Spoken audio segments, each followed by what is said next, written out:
All right, I'm here. All right, I'm here, family. I was supposed to be. Shout out to everybody in the room. Shout out to everybody for your patience. I am here. Sorry for the delay, but I'm here ready to spit. Shout out to the family. Let everybody know that we're live right now in the Ustream chat room. I was supposed to do the show on my new site, Tariq Spot. The site is up, ready to go. And this was my first live broadcast from the Tariq Spot website at tariqspot.com. And the problem was it was a capacity issue. So many people came in the room. So many people went to the site. The site actually crashed. So now I got to figure out, I got to get with my developer to see, we got to fix the capacity issue. I guess the site, I don't know, something wasn't set up for so many people at once. So,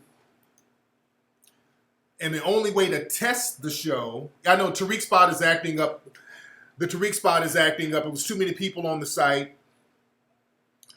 But the only way to test it is to go live. That's really the only way to test it. Oh yeah, my cut is fresh as hell. One of my barbers, Juan, Mexican dude. I'm telling you, out here in LA, the brothers who can really cut thorough are far in between. Mexican cats be getting down on motherfucker's scalp, man. You got to go down to like Crenshaw to get the real thorough brothers, man. The real thorough brothers, I don't know where they at, man. But yeah, Mexican Juan, Mexican like a motherfucker. Good dude. Juan be clipping me up. The taco face. No, Juan is a beast on them clippers, man. Oh, man, a lot of stuff we got to talk about tonight. But yeah, I got to do something about that bandwidth. Y'all, I got my Star Trek shirt. Somebody said my shirt looked like a Star Trek shirt. You know, I'm trying to be fly with it. Oh, yeah, those Dominican barbers are thorough. I got my hair cut by a woman in the Dominican Republic. She hooked me up. The sister in the Dominican Republic when I was in, where did I go? Was it Punta Cana? I think that was where I was. Punta Cana. She hooked me up. She was trying to spit, too. Who'd you here with? I'm like, oh, my family, my wife. Oh, Joey, I saw it. Okay, are you trying to spit, Lupita? Man. Are you serious? Oh, that's funny. Oh, there's a lot of stuff we got to cover tonight. First of all, let's give an ashe to our brother who transitioned to an ancestor, our brother Dick Gregory. That's first and foremost. We got to give a special rest in power, ashe, to our brother Dick Gregory. He passed. Brother Dick Gregory passed. Let me start let me get in the room and mod my people up. I don't have the mods ready yet. But our brother Dick Gregory passed, and he was 84 years old. Dick Gregory was a rider all of his life. That brother was a rider. One of the realest black men in the entertainment business. Brother never sold out. That brother kept it black all day, every day. Oh, man, I hate when this shit happens. I can't make people mods. What is this shit? But shout out to our brother Dick Gregory. He was the realest. Dick Gregory was not a joke. And I posted something on Twitter talking about our brother Dick Gregory. Do y'all know that Dick Gregory was so influential within black society? He's always been influential in black society. J. Edgar Hoover wrote a memo in 1968 to try to get Dick Gregory killed. J. Edgar Hoover tried to get Dick Gregory killed. There's a memo, and I posted the links. I posted the documents, the newspaper clippings, and the whole nine, where J. Edgar Hoover was going to try to get the mafia to try to neutralize Dick Gregory. You dig? You know, that's how influential that brother was. J. Edgar Hoover personally sent a note to his subordinates to try to make it happen so that brother Dick Gregory could get offed. They were going to try to kill that brother, man. You dig what I'm saying? So, oh yeah, I posted the receipts. Okay, nobody said, I don't do conspiracy theories Oh, I posted the receipts. I mean, if you dig, I can show you the actual FBI memo. I mean, the shit is in public record now. And I can show you the articles where Dick Gregory, back in 1978, it was kind of a story. It was, when it became exposed because they were able to get those documents, those COINTELPRO documents in the 70s that showed that they were Gay Edgar Hoover was targeting a whole bunch of black groups. Anybody with any kind of influence in black society, they were being targeted by J. Edgar Hoover.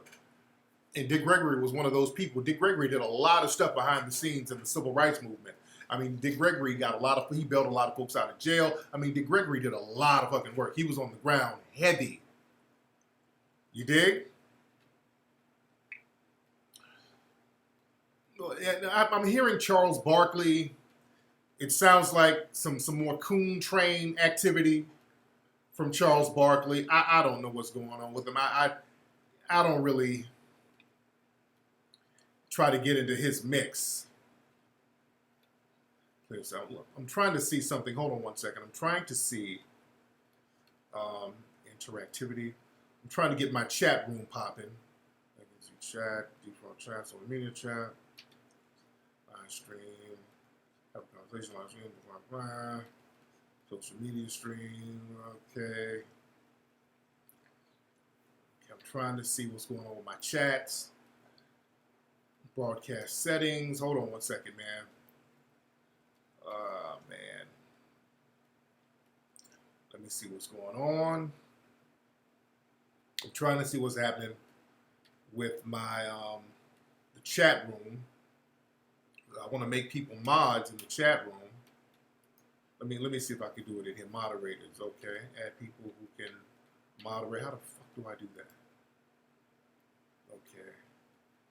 How do I do that, man? Okay. I don't know how to do this shit. They done made the channel so janky. Hold on.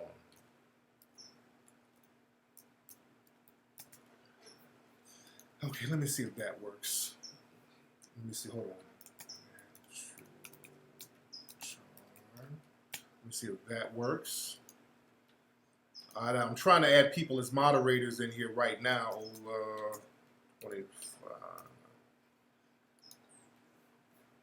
So hopefully this works. I don't know, man. This shit is so damn janky now. This is why I've been trying to get everything over to the Tariq spot. I don't know what's going on. And I can't mod people in here. So we got to deal with a lot of the fuckery in here. All right, a lot of fuckery going on, but that's what it is. Slow-mo, Palmer, clear room, band users. Okay, why can't I? Okay, I don't know what Ustream is up to. Yeah, Ustream. That's why I'm so desperate to try to get off Ustream. That's why I got to get the Tariq spot popping. I got to get the Tariq spot popping, man. But the coonery is on fleek lately. You know, the tears of the coons is real heavy because the coon money is starting to dry up. These white supremacists are having these marches. The white supremacists are coming out of this shell. They're letting you know who they are. They're not. A lot of them are getting off the bullshit code, and they're just telling you straight up what the deal is. Hold on one second. Trying to find some videos here. Hold on one second. I'm doing a lot of stuff, man. I'm so very close to almost being done with the movie. I'm almost done with the movie. Right now, we're just adding some music. We're just adding all the musical stuff in there, the background stuff. You dig? If you talk... Okay, this is what I'm looking for right here. I'm going to download this. I want to show y'all this. I want to show y'all this. The coon tears. I want to show y'all this. Y'all rock with me. Y'all bear with me for 1 second. Let me get a couple of calls while I'm trying to get it together. I got so much shit going on here. What's up? Who's calling? Okay, now the phone line is janky. All right. Bear with me again. All right, the phone number is 818-850-5404. That is the number. 818-850-5404. Let me see if this will answer this time. What's up? Who's calling? What's up, man? That's Jay Dizzle again. What's your name, bro? From St. Pete, Florida.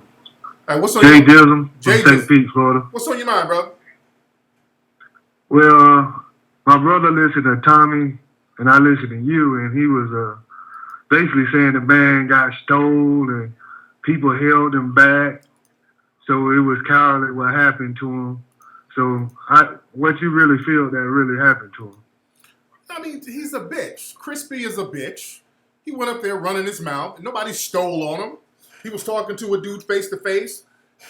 Crispy got slick at the mouth, and the dude punched him in his fucking face. And that's what men do. When you talk slick to a nigga, see, Crispy is used to running up on women. This nigga has cases where he done jumped on women. He's been arrested and charged with beating up women. So that's his thing. He's used to running up on women with that fuck shit.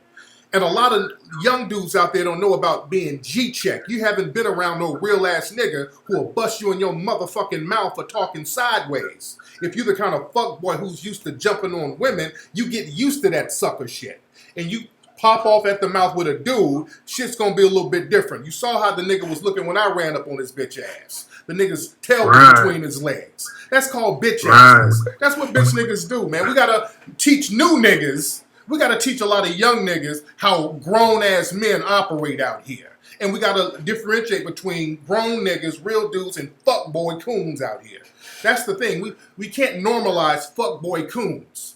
You dig? Just the fact that niggas, that's white supremacists be talking about. You sucker punch me, dude. That's white supremacists talk. And then coons start talking that bullshit. I got you, my nigga. I feel you. Yeah, this nigga got hit by a man.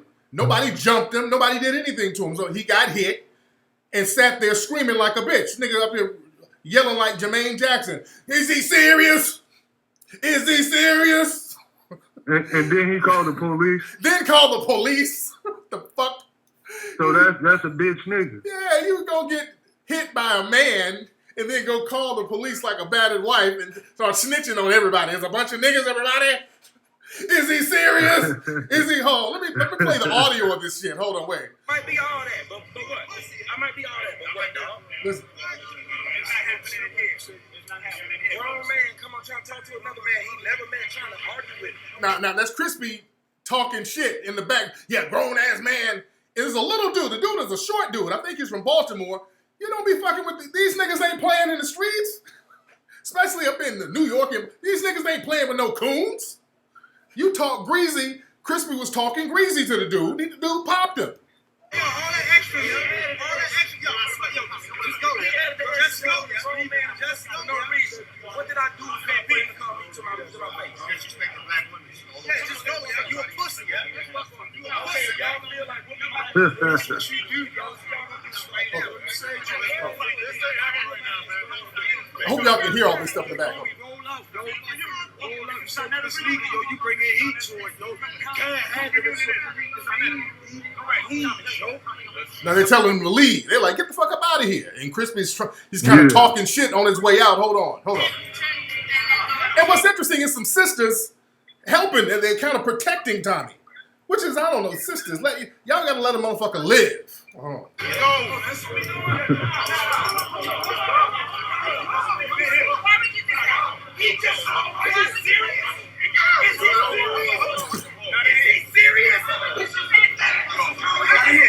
Is he serious? Is he serious?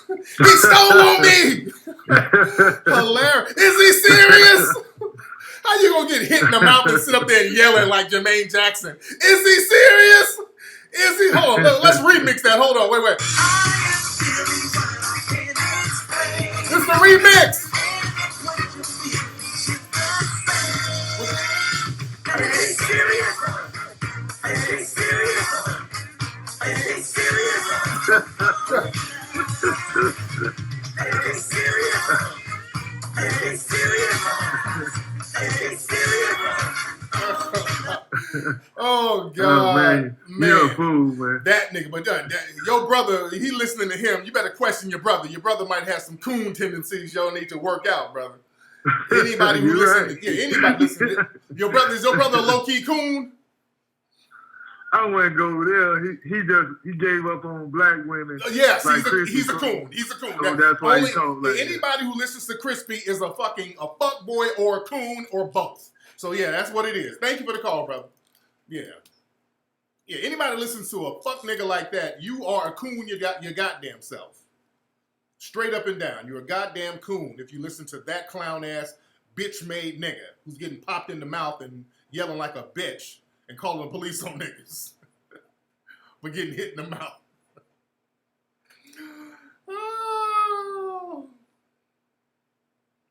Oh man. Oh man. How is everybody else doing? Let me play the Crispy remix one more time. I think that's gonna be a new hit. The Jermaine Jackson featuring Crispy. The Is He Serious? Let me play it one more time. Hold on.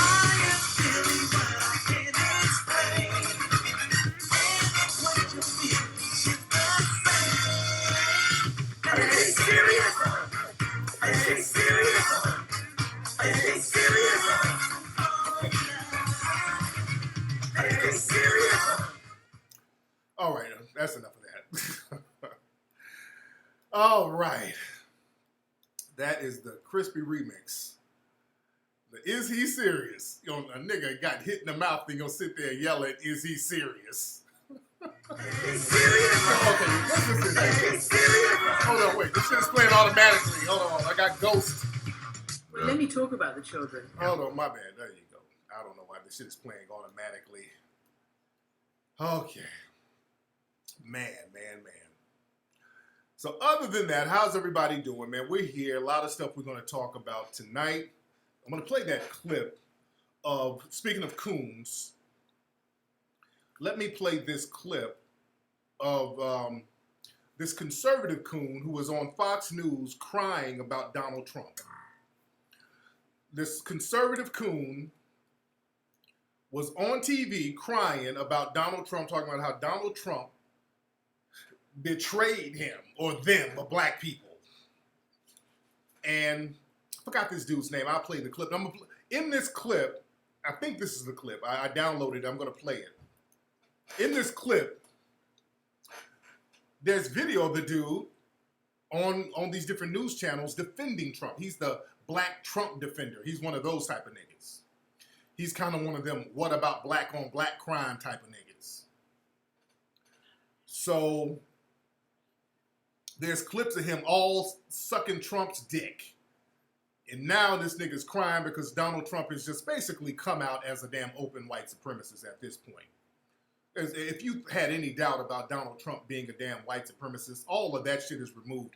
Donald Trump has basically deputized the white supremacists. You dig? Because there's a brother who got beat up out there in, where's this one? A brother who got beat up. What's up, TJ? You got to take them in the house, babe. Yeah. What's up, T? You good, buddy? Okay. Hold on 1 second. All right. Hold on 1 second. There it is. There it is. All right. So again, you have these niggas out here cooning for Trump. You know, Trump is out here talking about sending the damn feds to Chicago, all this old shit, and letting these white supremacists run amok. He's deputized these white supremacists. These white supremacists, they beat up a brother out there in Charlottesville on film. They beat this brother up, and they're not going to arrest these dudes for damn near beating this brother to death. This brother named Dre, I can't think of Dre's last name, but they damn near killed this brother. Shout out to brother Sean King, does Sean King work for the New York Daily News, New York Post? He works for one of those things, but Sean King is a writer. Sean King has been identifying some of these people. So we know who the people are who did it, who beat up the brother, but no police agencies are arresting none of these white supremacists because the white supremacists, they've already infiltrated law enforcement. So they look at these white supremacists as one of their own. New York Daily is the New York Daily News. Thank you, Miss Natural Charm. So let me play this clip of this coon who's a Trump supporter and he feels betrayed. If you talk to the people of Chicago, they would tell you that putting You're tanks from on the street. Evanston, Richard. You're from Evanston. President Obama, who really failed Chicago, his adopted hometown, folks in Chicago should acknowledge and accept the help. Hillary Clinton doesn't respond with policy positions. She responds with rhetoric like, Donald Trump, you're racist, which is disenfranchising the African-American community. When we talk about black lives, if they truly matter, then we need to be talking about the black-on-black crime. If I have a friend that robs a bank so he can give his family a better life, for you, that's okay. Is that what you're saying? So you're survive saying it's so they can appropriate be here. to commit That is crimes different than you can have a better life. That is different than what somebody you're saying. going out to a bank and robbing it. President Trump has, quite frankly, impressed me. He is not the Republicans' president. He is not the Democrats' president. He's America's president, and he's been laying out an agenda that's America first. I come today with a very heavy heart. Last night I couldn't sleep at all because President Trump, our president, has literally betrayed the conscience of our country, the very moral fabric in which we've made progress when it comes to race relations in America. He's failed us. And it's very unfortunate that our president... No, nigga. Don't cry now, nigga. Y'all saw all that cooning? You saw all that buck dancing and all that cooning? Don't cry now, nigga. Don't cry now. Don't give me the coon tears now. Don't give me coon tears. Would say things like he did in that press conference yesterday when he says, well, there's, good people on the side of the Nazis. They weren't all Nazis. They weren't all white supremacists. Mr. President, good people don't pile around with Nazis and white supremacists. Maybe they don't consider themselves white supremacists and Nazis, but certainly they hold those views. This has become very troubling, and for anyone to come on any network and defend what President Trump did and said at that press conference yesterday is completely lost and the potential to be morally bankrupt. It's disturbing. Hello, darkness, my old friend. I've come If you talk to the people... No, those coon tears. Oh, those coon tears were delicious. Coon tears are more delicious than white supremacist tears almost. The coon tears got that flavor of butter, that buttery flavor from the biscuits. Oh, don't cry now, coon. You did all that cooning for Trump. No, nigga. I'm gonna have to hit you. Is you serious? Is you serious? Is you serious? You goddamn coon. Is you serious? Is that coon serious? Oh, the coon tears got a little Lowry seasoning salt in it. Oh, that nigga. How you gonna cry talking about Donald Trump betrayed you? Nigga, Donald Trump ain't betrayed nobody. He's always been a goddamn white supremacist. The fuck out of here. Donald Trump has always been on the bullshit. He ain't betrayed nobody. Donald Trump...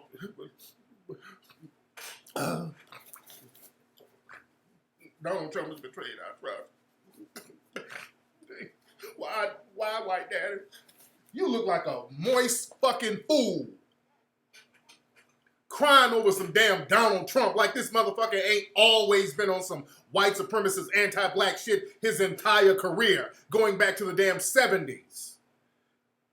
No, coon, you thought you were going to get you a nice little plate of butter biscuits, a nice little job, a couple of little dollars kicked to you. And now that Donald Trump and all of these people are just showing their open white supremacist views, they don't need coons like you no more. They don't need coons no more. That's why you see Crispy and all these people going up to Harlem. They're trying to find new revenue streams. The white supremacists don't need coons no more. Because you got these... Are you serious? Are you serious? Okay, this shit just started by itself. All right. is starting by itself. Let me cut this shit off.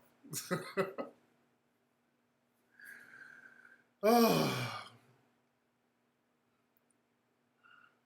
Man, oh, so that dude, he's one of Roland Martin's dudes? Oh, Lord. Don't make me make a puppet, a crying puppet out that motherfucker.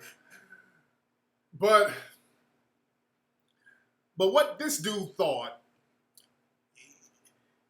he felt betrayed. Not black, no. It ain't black people who got betrayed. You feel betrayed. No, nigga, with all that, what about black on black crime and all that bullshit? No. Black people, we knew Donald Trump was on the bullshit, nigga. No, we didn't get played by Donald Trump. We didn't get betrayed because we knew Donald was on the bullshit. Yo black ass, you thought you had a nice warm plate of butter biscuits waiting for you outside the big house, and them butter biscuits ain't there. Now, you feel betrayed. You feel betrayed, nigga. Don't put that shit on black society. Your butter biscuits ain't coming through. Now you crying. You did all that cooning for nothing. That nigga did all that buck dancing, all that cooning, all that dick sucking for nothing. Why Donald Trump do this to us black folks? Now you see how the coons try to slip in with, they try to slip their little coon asses back in with black society. Why he betray us black folks? We in this together. Ain't we in this together? No, nigga, get your coon ass right on over there. Get your coon ass over there. Don't come over here. Man. No. We got to cut that bullshit out with the coons. When the coons betray black society for their own personal gain and shit on us, and then when the shit don't work out, we can't let these fuckers ease their little asses back over here with us so they can hang with us and give intel to the white supremacists, letting them know what's going on. We got to identify coons and ostracize their ass and keep them away. That's why I'm glad they ran up on Tommy's ass out there. They know not to have coons all up in the mix like that. It's supposed to be on sight when you see these coons try to slip back into black neighborhoods like that. Yeah, let me get on Andrew Young. Speaking of young coons, let me get on some of the old coons. Can y'all send me a short link of Andrew Young on Meet the Press today? I want to play that. I'm allowing links. I need the short link of it, of just him on Meet the Press, because the one I have is the full episode, and I want to show it. I want to actually show y'all the cooning that went down. I want to show you. So if somebody can throw that link in here. Oh, how many people in here? Oh yeah, we're in here heavy. We're in here heavy. We are in here heavy. Where you at, family? Oh, why don't we stop it? Hold on. Okay, there we go. Yes, former Atlanta mayor. So if somebody in the chat room can give me the link, that would be great. That would be great, of him on Meet the Press.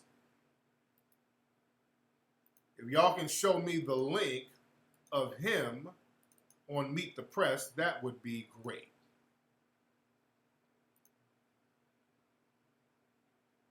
What's wrong with the chat room now?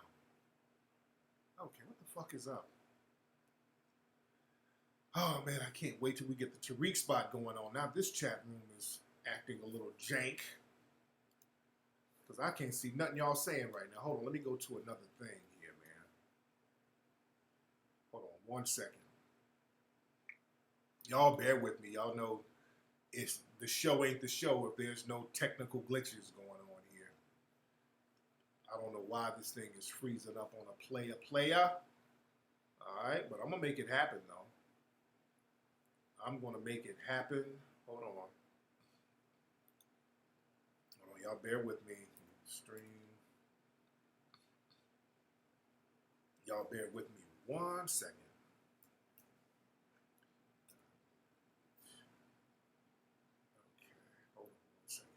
Trying to get this thing cracking. Y'all bear with me. That ain't what I'm looking 4. Come on, man. Come on, man. I hate when I don't have my shit right. I hate when I don't have it right.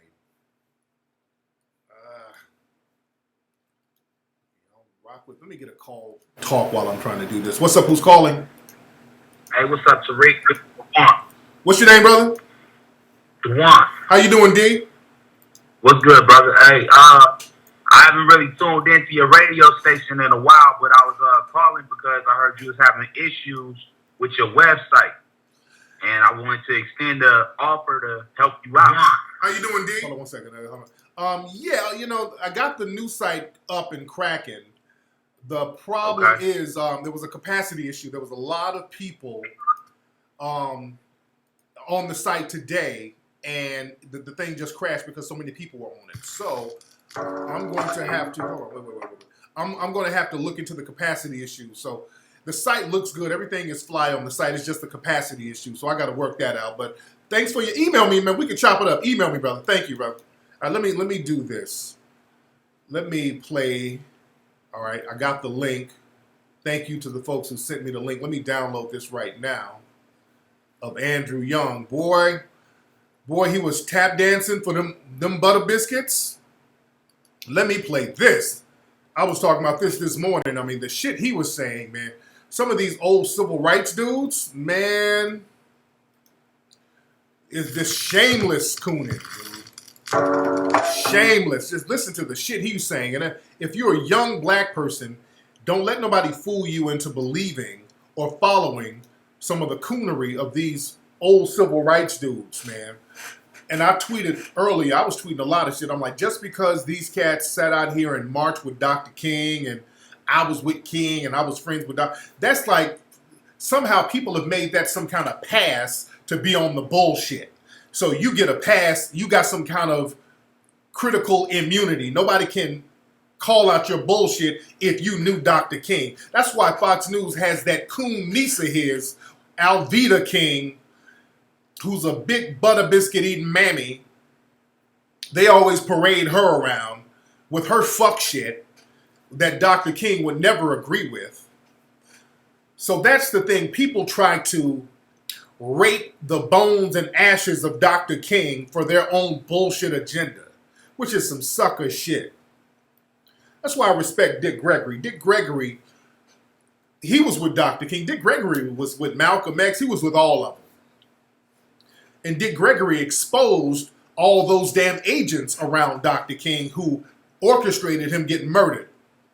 It was Dick Gregory who helped expose a lot of that shit. You dig? So let me play this clip. Let me see, hope it downloaded okay. Hold on, so we can find her. Y'all bear with me. Let me get it. I'm Andrew Young. There it is. All right. I'm about to play this. I'm going to stop and go in and talk in between, but this is Andrew Young earning them butter biscuits, taking a full ride on that coon train. Hold on one second. Andrew Young, let me find the link. All right, Andrew Young, here it is. All right, now check this out.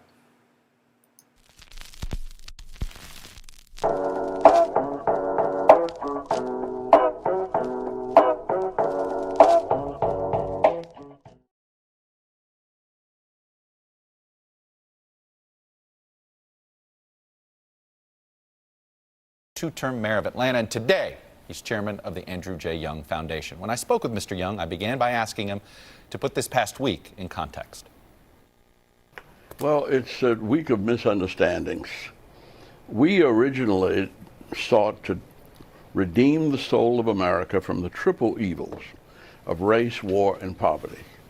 Most of the issues that we are dealing with now are related to poverty, but we still want to put everything in a racial context. The problem with and the reason I did y'all hear what this nigga said? Listen, here we go. Did y'all hear what he said? We got to stop it and break this shit down. He said the problems we have is not really racial, it's about poverty.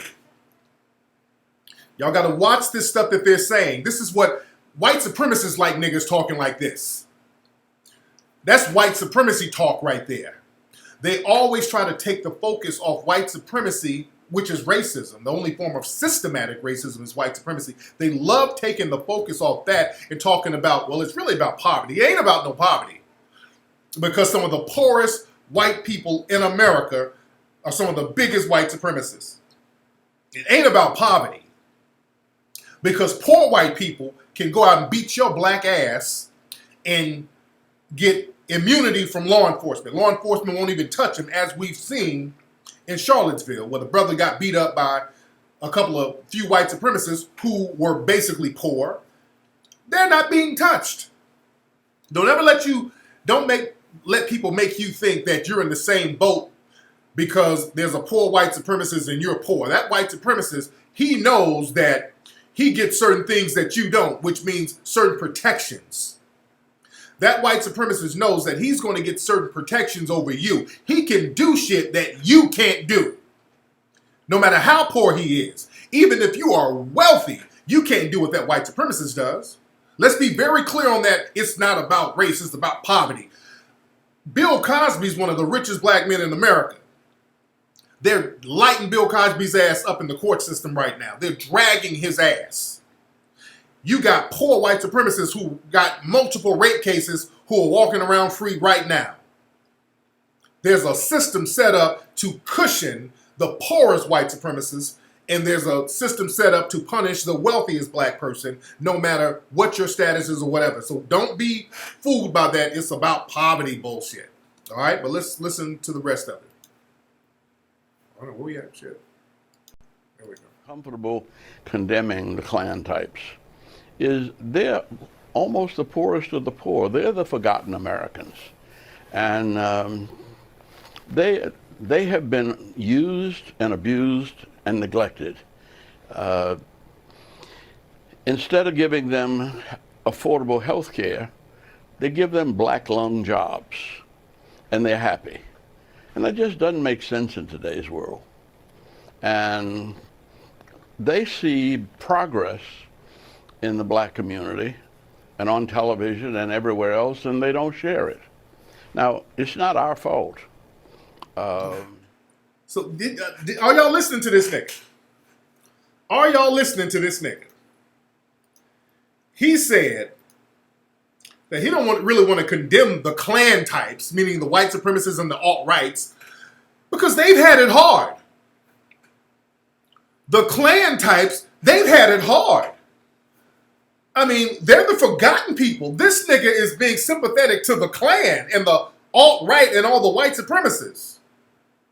Because they've had it hard. They're the forgotten people. And they see all this black progress. Nigga, where? What black progress? Where's the black? We're getting slaughtered in the damn streets out here. In 2017, you got black people getting beat up on film and nobody's getting arrested. Black kids getting shot in the fucking face and the cops are walking. Black people who are legal gun owners getting blown away and the cops are walking. Nigga, what progress are you talking about? You got black people being mass incarcerated with white people who get the same drug charges or getting put into rehab. What the fuck progress are you talking about? That nigga sounds ridiculous, man. That's coon talk, coon talk, coon talk. I mean, he's being sympathetic to the white supremacists. It gets worse. Listen to this stuff. Hold on. I mean, he goes deep with the coonery. We've had a struggle from slavery, but black, well, they call themselves militants, but they're not militant. They're chicken. We never tried to take advantage of anybody else. Our job was not to put down white people. Our job was to live. What the fuck is he talking about? So, you see, listen to this old coon. I don't give a fuck. Andrew Young has went full coon train right now.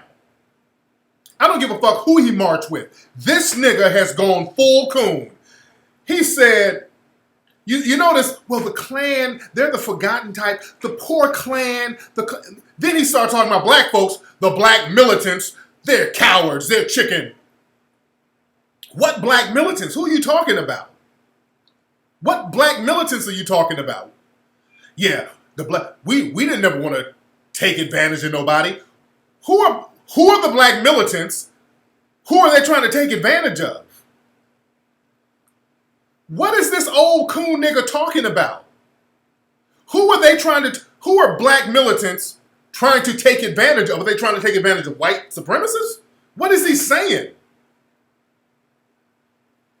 I'm just trying to see where this nigga is coming from. I mean, the coonery, it's just a bunch of white supremacist talking points. The black militants are chicken, they taking advantage. Okay. All right, let me play the rest of it. But he's gone full coon now. Hold on, come on, goddammit. Everybody up together to come so that we would learn to live together as brothers and sisters rather than perish together as fools. It feels like we're in a moment where we're stuck. We're stuck for a lot of reasons. And the president, you have some have even said there's a growing cabal of folks who believe he's already lost his moral authority to be a healer in all this, to help with reconciliation and all this because of what he did on Tuesday. If he called you this week, what would you tell him? How would you tell him to fix this? I don't know what I would say because I think he's caught in a trap. And I don't think there are any easy answers. What's the trap? The trap is that he's still politicking and thinking nationally, as a nationalist. And so is almost everybody else, including those who are trying to think back and blame it on the Civil War, which is hundreds of years ago. But the problem we have is that we're not living in a nationalist environment. And that's also his problem personally, that his business is all global. His business is in a global economy, and he's trying to run the country from a national economy. You just said you don't know you don't know how he can get out of his trap. So what would you say to him now if he's asking you for help? No, I don't know. But for instance, I think that he made a mistake of thinking that living was easy. And it just is not. I mean, it's hell to pass a bill. It's hell to change an attitude. It's hell. And almost any changes. And I want y'all to know, you notice how when it comes to criticizing Trump's racism, boy, this nigga is tap dancing all over the place. He is going through leaps and turns and flips to not say anything negative about damn Donald Trump. Because this nigga wants him a little check. That sounds like he wants a little kickback. He's doing all types of flips and turns to not say anything negative about Donald Trump's racism. You notice that? Well, it's hard to live. Living is hard. You're doing the coon chuckle. Living is hard. It's hell to pay a bill. I don't know what Trump should do. He trying to be national, but he global. What the? It's just coon babble. It's coon babble. God. I admire his family. And I think that the thing that the president has to do is think of the American people, all of us, as his family. And I try to think of him as a potential leader not only of the United States of America, but a leader of the free world and of the enslaved world. You come from the nonviolence movement that was successful. What do you say to those activists? Did you catch that? No, wait. Did y'all catch that? See how the slick ass host? Well, you came from the nonviolent movement, which was successful. No, it wasn't. No, it wasn't. See, watch the Jedi mind tricks, okay? Watch the Jedi mind tricks. You came from the nonviolent, hint, hint, black folks, be passive, be nonviolent, which was successful. No, it wasn't. No, it wasn't. See, they're playing this coon white supremacist song and dance. Let me tell y'all, and we talked about this in one of the Hidden Colors movies. They love pushing the nonviolent part of the civil rights movement, when in reality, you had several armed groups out there during the civil rights movement putting in work. Everybody was not nonviolent during the civil rights movement, and it was the ones who were nonviolent that was getting the shit done. And what happened is all the singing and dancing people got propped up by the media. During this, we talked about this in the hidden. That's why y'all need to go to hiddencolorsfilm.com, get all the Hidden Colors films. Understand, during the civil rights movement, you had the Deacons of Defense, you had armed church groups protecting the Dr. Kings and all these folks. You had a lot of armed groups. There was another group called the Black Panthers before the Oakland Black Panthers.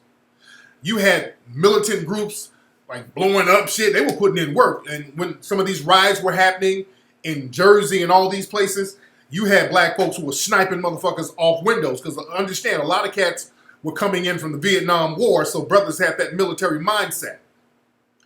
Don't let people make you think that these buck dancing, eating coons just singing and dancing got shit done. It was black folks behind the scenes pulling that fang out, letting folks know it ain't too many ass whoopings gonna pop off out here. If you understand what I'm saying. Go check out the Kerner Commission. They had to come up with they created a whole committee to see why black folks was whooping so much ass in the 60s. There was a lot of ass whooping going on in the 60s. Don't let them fool you. They needed to quell down on some of that violence. That's why white flight happened and white people start getting the fuck out of these major cities. Because brothers was putting in work. White people didn't get into white flight because niggas was singing with Bibles walking down the street. Don't let them fool you. Black folks had got enough, especially the young black folks had got enough of the bullshit, and they start picking up that thing. So don't let them fool you and try to rewrite history. This is why it's very important that we control the narrative of history so we can tell all of it, so they won't get no butter biscuit eating coon up here to tell a half-assed story. And listen to what he says. The cooning it gets real deep. Hold on one second. Later, who think violence is the right way to do it. No, it's more about 5 generations later. And there were those who thought violence was the right way then. And they're not around. And they weren't killed by white people. They were killed by their own anger and frustration and their inability to turn down their emotions. Nigga, the man that you eating off of, Dr. King, got killed by a white person. The main people who are nonviolent got killed by white people. What the fuck are you talking about?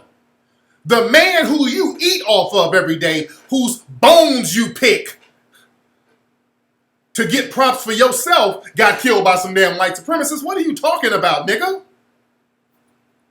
Well, the people who are violent ain't around. The nonviolent people ain't around. Medgar Evers wasn't violent. He ain't around. What is this nigga talking about? Dr. King ain't around, fool.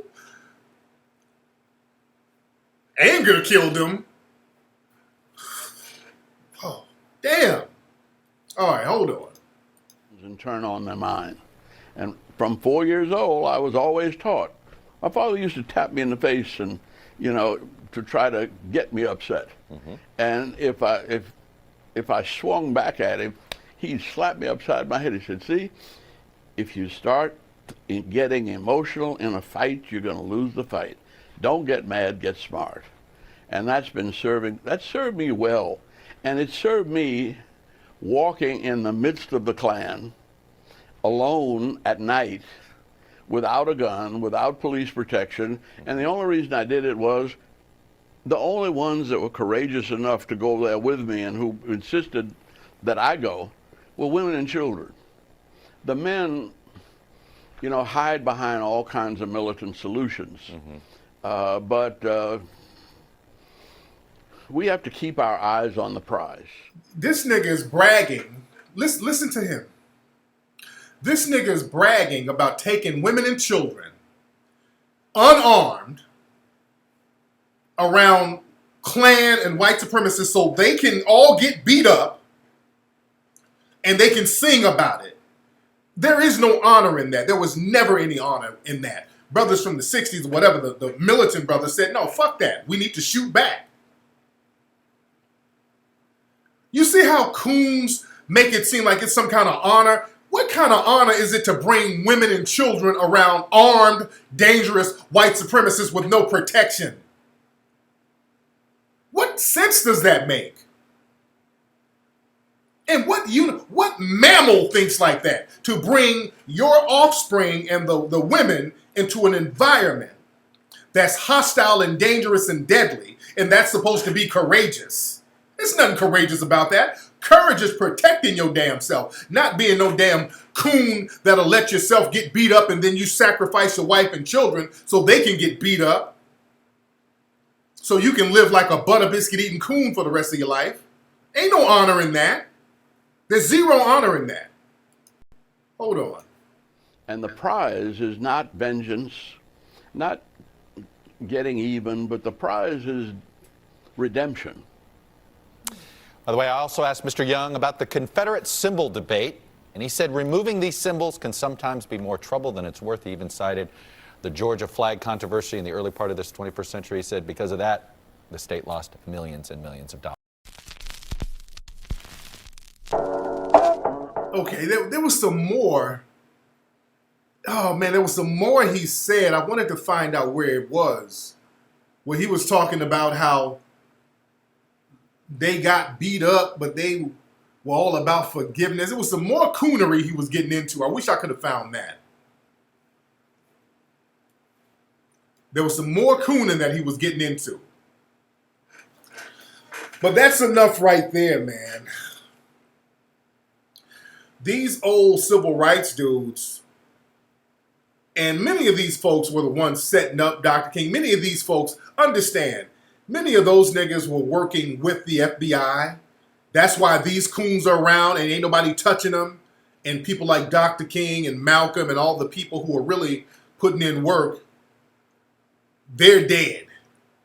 And these niggas are still up here eating butter biscuits, getting their little crumbs from the white supremacists. And that's why the media loves propping these dudes up. They love propping those dudes like that up, talking about, yeah, I'm pretty heated, man, because when you have young people who don't know, that's the problem I have. That's why we got to be on here letting folks know what the deal is and let them know what the real deal is. Because the mainstream media, they're very good at getting those old coons and saying, well, he's legitimate because he marched with Dr. King, so you need to listen to him. Well, when we were out there, we don't fight back now.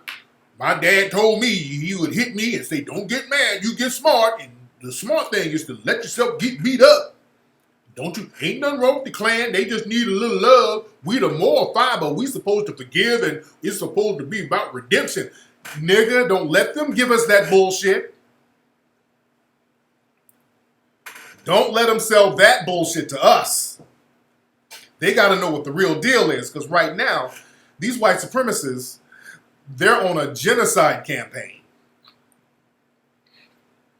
These white supremacists right now, they're on a genocide campaign. So the cooning, that ain't going to really save you. That cooning is just going to postpone your annihilation. These white supremacists right now, there's a reason why they're out here marching and protesting with no mask on. They're not even hiding their identities at this point. They're letting you know who we are because they feel like,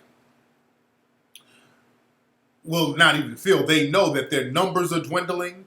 Dr. Welsing told us the name of the game is about white genetic survival.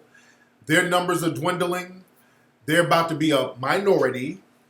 And they're preparing to run society as a minority. So that's the thing that they're getting ready for. Let me play y'all another clip. I got this, somebody shared this with me on Twitter. This is a white supremacist female. There's a white supremacist female. And this white supremacist female, she's a redneck hillbilly, no teeth, and I think it's one of those Vice shows. I don't know what show this is from. But I want y'all to pay attention. It's a very short clip. And the white supremacists are usually on code about what their real agenda is. You know, they talk about white survival and, you know, the 14 words, we must secure a place for white children, something like that, because they know their numbers are dwindling. But this white woman kind of went off code a little bit, which is very rare. And this is why they don't put a lot of women out there and let white supremacist women do interviews. Usually they like the men to be out there because the men can kind of contain their emotions a little bit. They're not going to speak from a place of emotion, so they ain't going to tell too much truth. They know how to codify a lot of stuff. Just like during the Charlottesville march, there was a lot of white supremacists out there, males, talking about blood and soil, all that old bullshit. And there was a couple of white women out there just yelling nigger. You sound like a nigger! So they just, the white supremacist female, and they're vicious. So they have no filter. They don't really know how to codify their shit. Once they get in the mix and they get riled up, they say what the real shit is. That's why I like listening to white supremacist females, because they can't filter themselves too much. You push their buttons, they're going to tell you the truth. Somebody was saying, yeah, Van Jones was on CNN crying too. There's a couple of black folks I saw on these news shows crying, and they should cut that bullshit out. But listen to this white supremacist female. Listen to this. Hold on one second. Hold on, let me stretch it out a little bit. Hold on 1 second. Let me fix it real quick. I don't know, it's so small. Hold on. I'm trying to fix this thing. For some reason, it's hella small. 1 second, y'all. Bear with me. Why is it doing this? Okay, the video clip is very small for some reason. Hold on 1 second. Let me do this. Wait. There we go. I got it. All right. Now check this out. I think there should be another genocide. Or a genocide. You say genocide, you mean the women, the children, the kids? Absolutely. Why? She's holding them right there. Because they're a poison and they need to be eradicated so my children and all the other white children have a chance in this world. And you think genocide's the answer? Yes.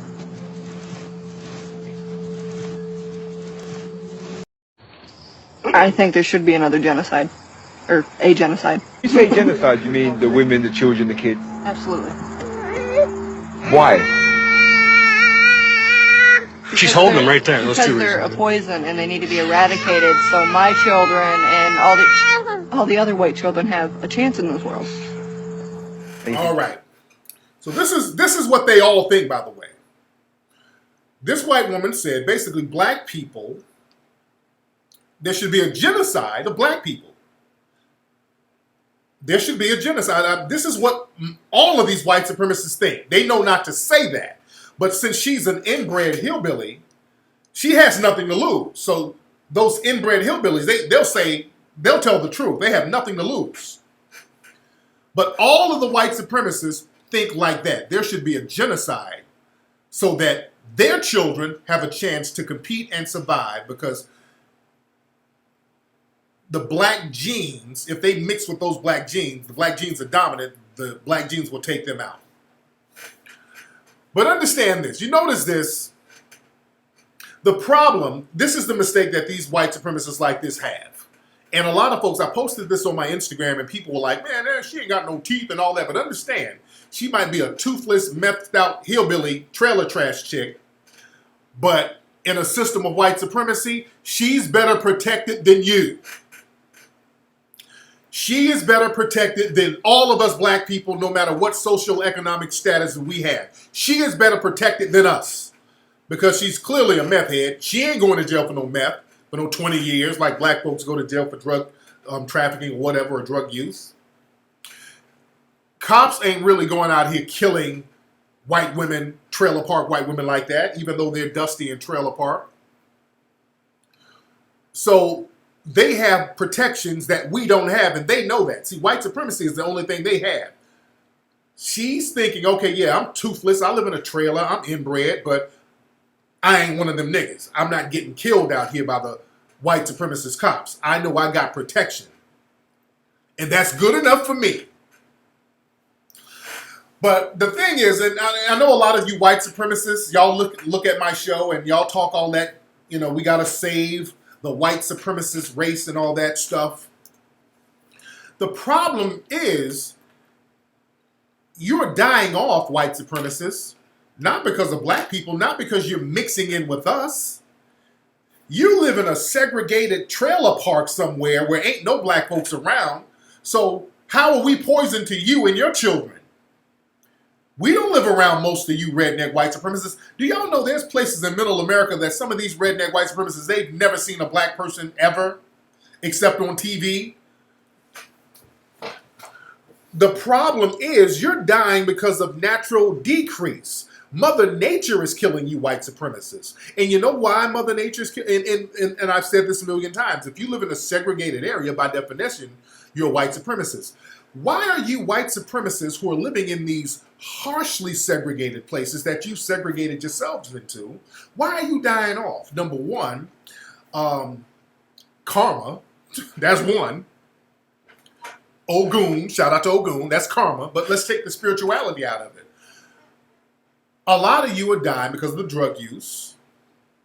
A lot of you are dying because of the changing in the environment. A lot of you are dying because once you get into these segregated enclaves, y'all been practicing so much incest, you're polluting your own gene pool.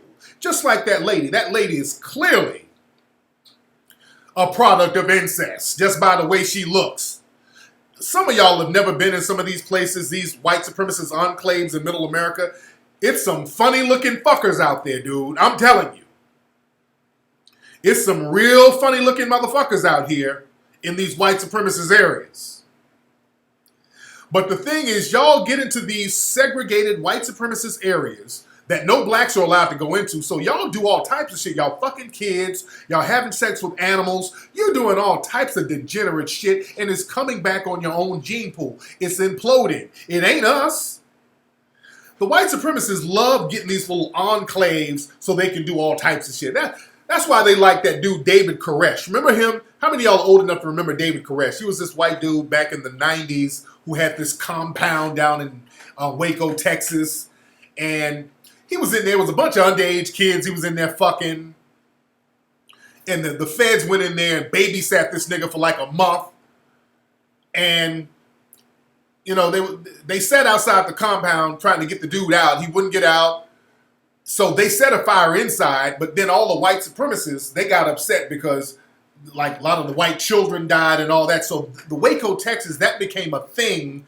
Yeah, the Branch Davidians. So that became a thing. The white supremacists kind of galvanized around that. They were like, oh, the big government, they harmed a white person. We gotta avenge that. That Randy Weaver shit. If you guys are old enough to remember that, Randy Weaver, I think that's his name. He was a white supremacist. He was living up in the mountains. He had a segregated little compound up there. And they went up there to get at him and they get into a shootout. So these little enclaves where these white supremacists post up to do all types of degenerate shit, they hold those sacred. That Ruby Ridge stuff. Yeah, they got upset with Ruby Ridge. And that's what Timothy McVeigh went and blew up that damn building because of that Ruby Ridge and Waco thing. So the white supremacists, they don't play that. If you start fucking around in their little enclaves, if the big government and law enforcement start going into their little neighborhoods, they're like, oh no, we'll shoot these motherfuckers back. We want to be able to do what we do with no kind of interference. We want to be able to have sex with animals, kids, do whatever without you coming and interfering. What's up, Woke Video? What's going on in Laguna Beach? I need to see what's happening. What's going on in Laguna Beach? Because I know they're having the march out there, the protest and the counter-protest out there in Laguna Beach. Let me see what's happening, any activity on Twitter. Woke Video, what's happening out there in Laguna Beach? Because I know some shit was going to go down. The white supremacists, they were going to have a march out here in LA. They were supposed to have one in Venice yesterday. On Venice Beach, they were supposed to protest like one of the Google headquarters or something like that. and they were supposed to come to Venice Beach, I said, man, ain't no way in hell they gonna bring their ass out to no damn Venice Beach. I knew that wasn't gonna happen. So they had to shut that down. They shut that shit down real quick. Ain't no way they were gonna have some shit like that at Venice Beach. That's a very quick drive.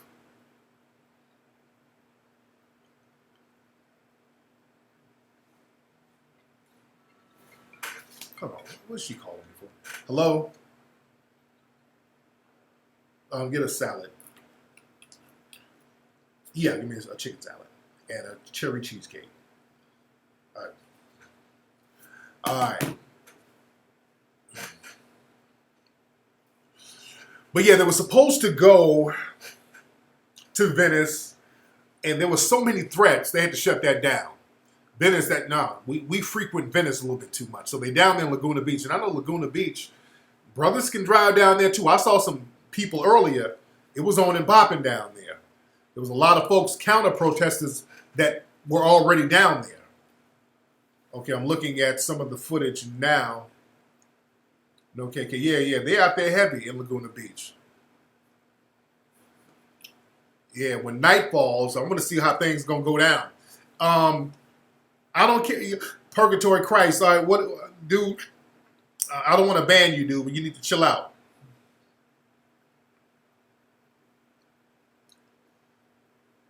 A Laguna Beach live feed. Let me see what this looks like. I mean, monitor this thing. Hold on. Oh, damn, it is getting heavy out there. Hold on.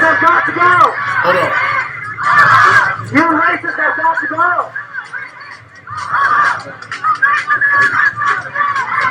Oh, wow. The cops out there heavy now. Hey, switch the narrative on them, bro. Okay. I'm gonna keep this feed up so I can see what's happening. But yeah, I want to see how that thing is gonna turn out. Let me get my lighting together. All right. Anybody going to the Mayweather fight this weekend? I'm going to be up in Vegas this weekend. I'm going to the Mayweather fight, and it's going to be on and popping. The fight of the century. So I'm going to be up there, making it do what it do. Okay, well, I'm trying to talk to you guys, and I'm trying to see what's going on with the live feed. And hold on, let me see what they're talking about. Hold on one second. Hold on. We're out here. They lie. They steal. Illegals are not welcome here. They lie. They steal. Illegals are not welcome here. They lie. They steal. Illegals are not welcome here. They lie. They steal. Illegals are not welcome here.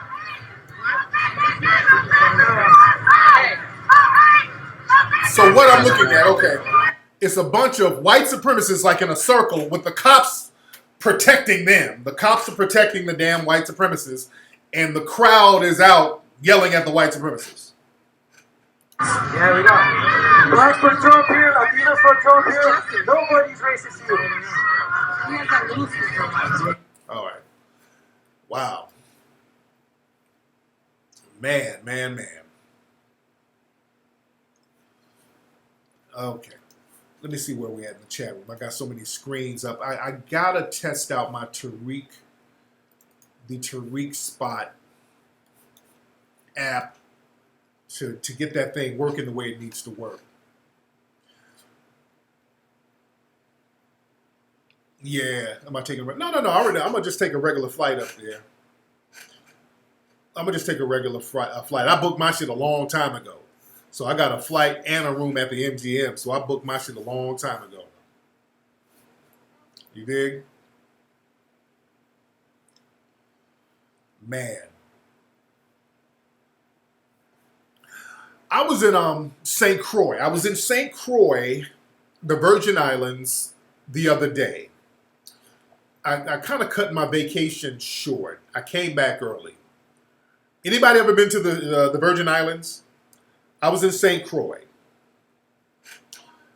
I got out there. When did I get there? I didn't even stay there for a whole week. And I talked about I put up a little video of me when I was out there in St. Croix, and there were some people from St. Croix who saw the video, and they got a little upset. They got a little upset. They thought I was dumping on St. Croix, which I wasn't. And let me address that. Let me address that because, see, black people, we got this thing where we like to put up a front. We don't like to be honest about our situation, and this is global. You was there a month ago. What's up, Nikki Love? Yeah, Haiti, I like Haiti. But I went to St. Croix. Now, let me say this about St. Croix. St. Croix is in the U.S. Virgin Islands. It's like right next to St. Thomas and all these other places. Beautiful island. Very beautiful island. The people are real cool there. Good folks.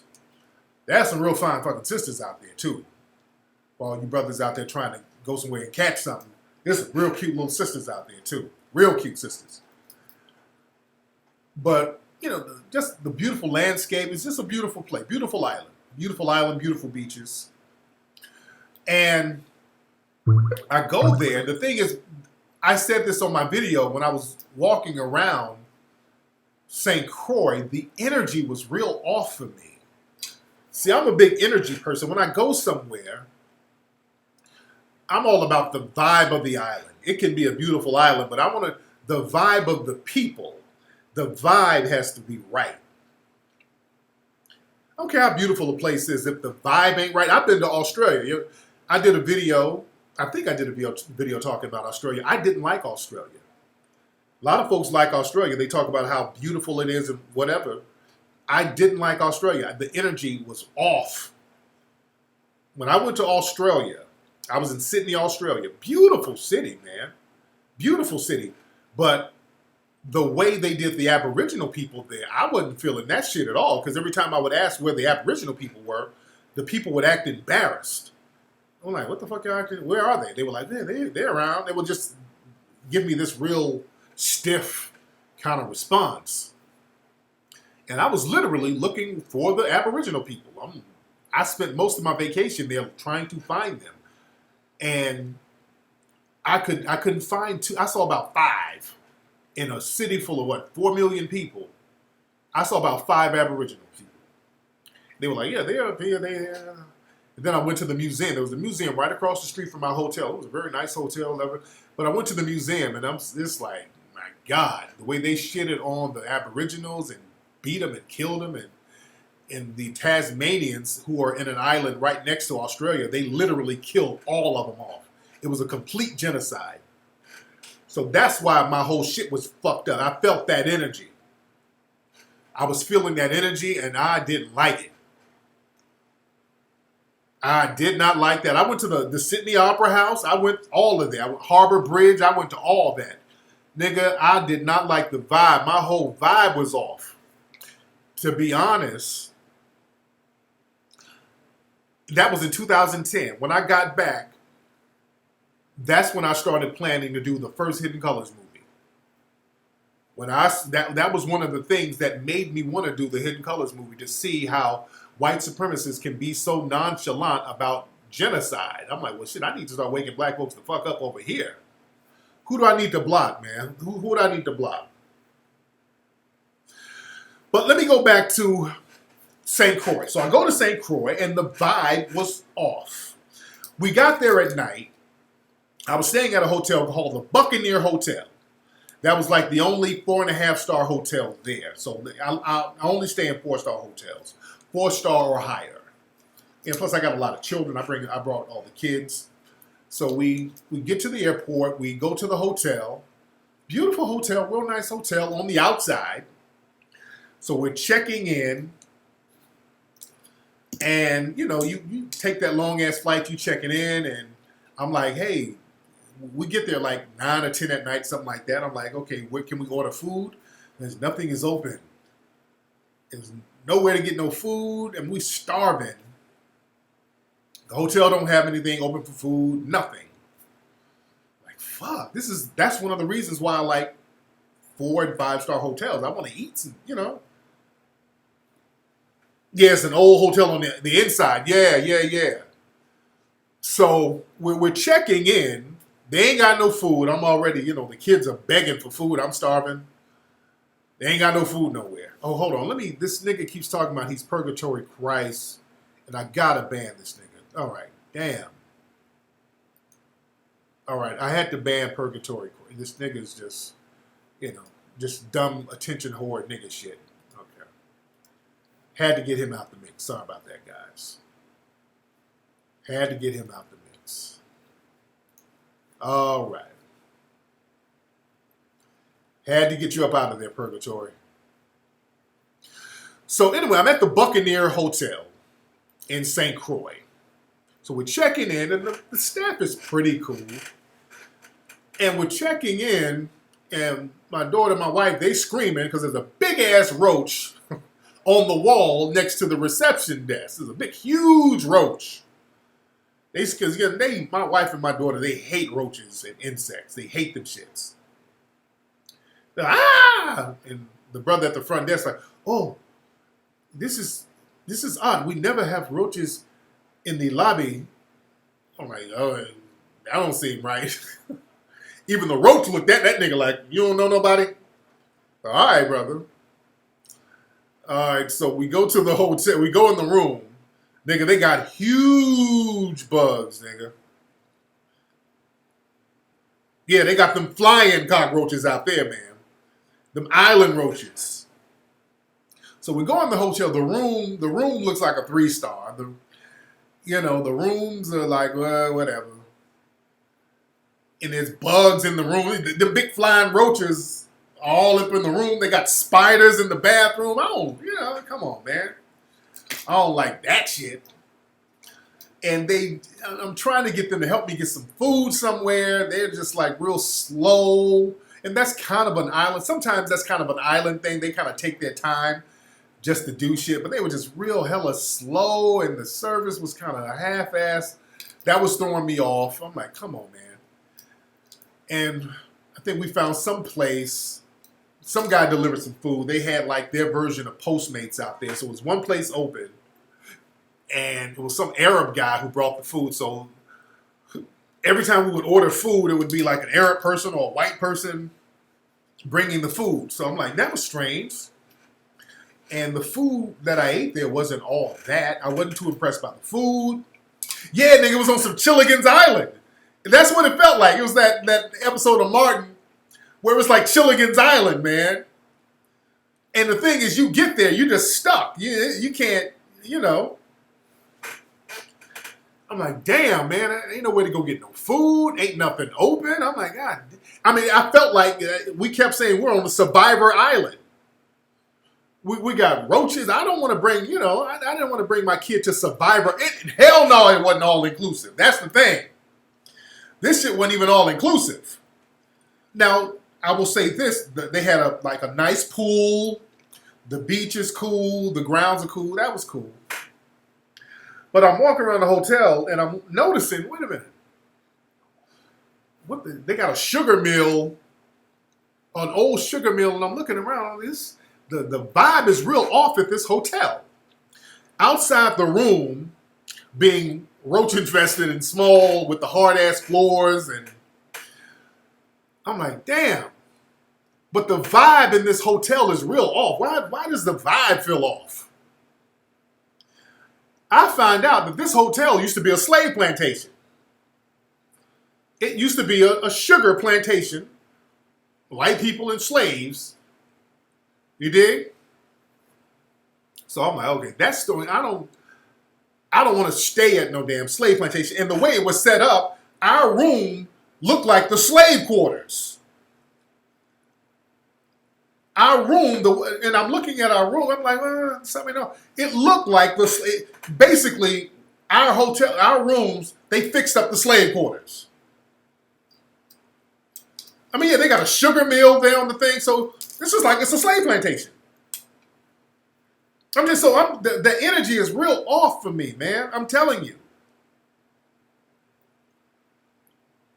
I mean, look up the Buccaneer Hotel. It used to be it's the Buccaneer Hotel in St. Croix. This used to be a slave plantation, and they converted it into a hotel.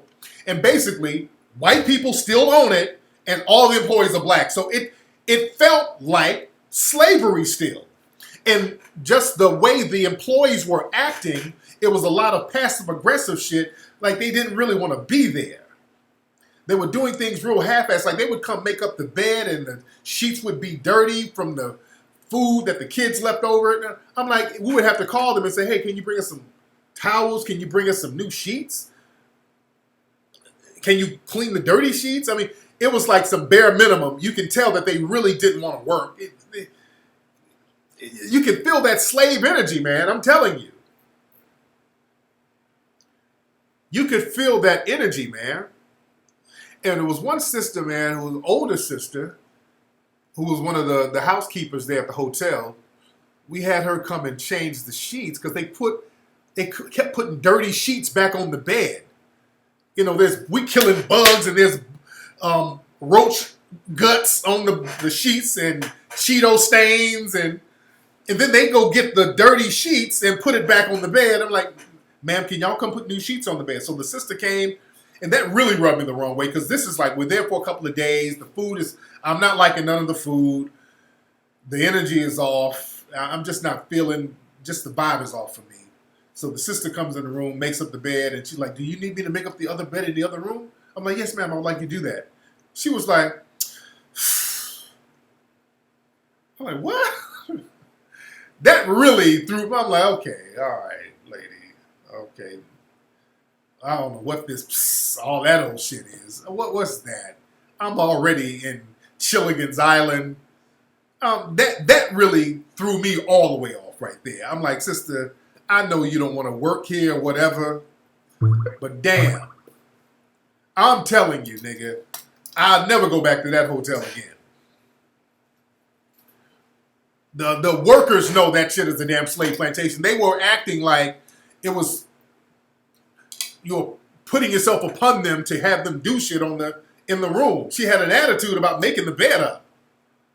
I'm like, wow, man, they really don't want to, they're just doing the bare minimum. And if I feel like I'm on a damn slave plantation, I would probably feel the same way too, but damn. Oh, yeah, I was just about to say that. If it was some white people, they might have been like, ooh, Lord, I make that bed up so fast, whatever.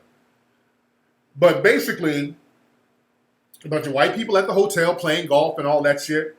I'm telling you, I felt like I was in the 1800s, man. It feels like you're really back in slavery. You're on a slave plantation. And we went to the town area. I had the taxi driver take us to the town area.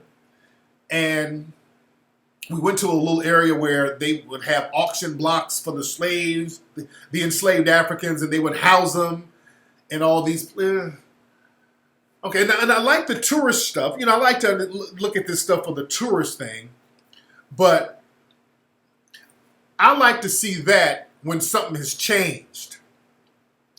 Because I was walking around the town area, and every business I was going to, because that's another thing, when I go to different countries, I want to go, especially when I go to a country that's majority black. When I go to a country that's majority black, I want to see what black people are running, who's running shit, who's doing business, who can I link up with, how can I connect, who's running things politically, who has clout, who can I hook up with? That's what I look for when I go to places. I think like how the artist Prince, the late great artist Prince thinks. When Prince would do business with people, the first thing he would say, especially a black person, he's like, hey, if I do business with you, is this shit black owned? Do black people own and control it? If black people don't own and control it, I don't really want to fuck with it. That's how Prince was. A lot of folks don't know. That's how Prince was. That's why Prince, he put his stuff up on Tidal, because with Jay-Z, Prince for a long time, he wouldn't let his shit get online. He wouldn't let his stuff stream on all of these sites and all that stuff. Prince wouldn't let his shit get on YouTube. Prince didn't play them kind of games, but he's like, look, if y'all want to do business, if you black, you own it, do we control it, then we'll get down with that. Yeah, Prince was woke as fuck. When Prince would do his concerts, when I remember seeing him the last time at the Forum out here, he was working with the Africa channel, to promote it. That was the only channel he was really working with to promote it. They had banners of the Africa channel at his concerts. So Prince was woke as hell. Prince would put people onto the Hidden Colors movies. That's what Janelle Monáe said. Janelle Monáe said that Prince put her on to the Hidden Colors movies. Prince was woke as hell. Prince was very woke. But I try to think the same way when I go somewhere. I want to see black folks running things. So I'm in St. Croix and I'm going to the town area. And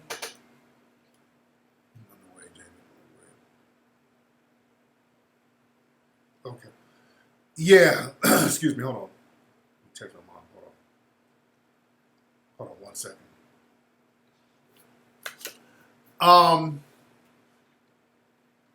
Yeah, Prince was a G. So I'm in the town area of St. Croix, and it was all the businesses were owned by white people. All the businesses were owned by white people there. I'm like, okay, I'm really not feeling this shit. I was gonna rent a little moped scooter, and I went to this place, and it looked like an alt-right looking white dude who owned the place, and he was going out of his way to talk me out of renting the shit. I'm like, yeah, I want to rent a scooter. Do you know how to ride it? I said, yeah, I know how to ride a scooter. Well, these are kind of hard. They're not like regular scooters now. You gotta prove to me that you can ride it. I'm like, dude, never mind. God damn. It's a fucking scooter. So I'm like, okay, you got these type of motherfuckers up here. All right? I saw a lot of alt-right looking white people on that island with all these tattoos that were very questionable. When I see people in the dominant society, I look and see what kind of tattoos they're rocking. I look at a lot of little shit. If it throws me off, my energy is going to be off. But it had a bunch of suspected white supremacist looking people there running things. That really threw me off too. You dig?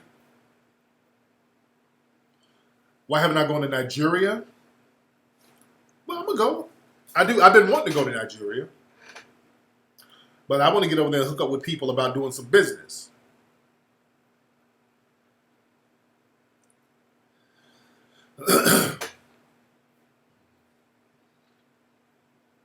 So I'm over there. I mean, I'm looking at restaurants over there in the town area. They're white owned. The stores are white owned.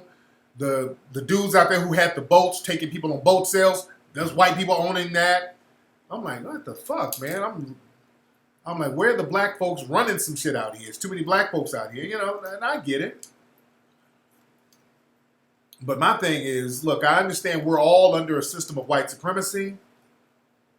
I get it, but that just threw my vibe off because it just felt like I was still in the 1800s there. And it threw my vibe off. And I talked about this I put a video on Instagram talking about this, like my vibe is off. And then some people from St. Croix got upset. They're like, man, we got a beautiful island, man. We running things. We got black governors. We got black officials. I'm like, ma'am, just because y'all got some token Negroes in office, that don't mean you're really running things. I mean, damn. Where are the black people running shit?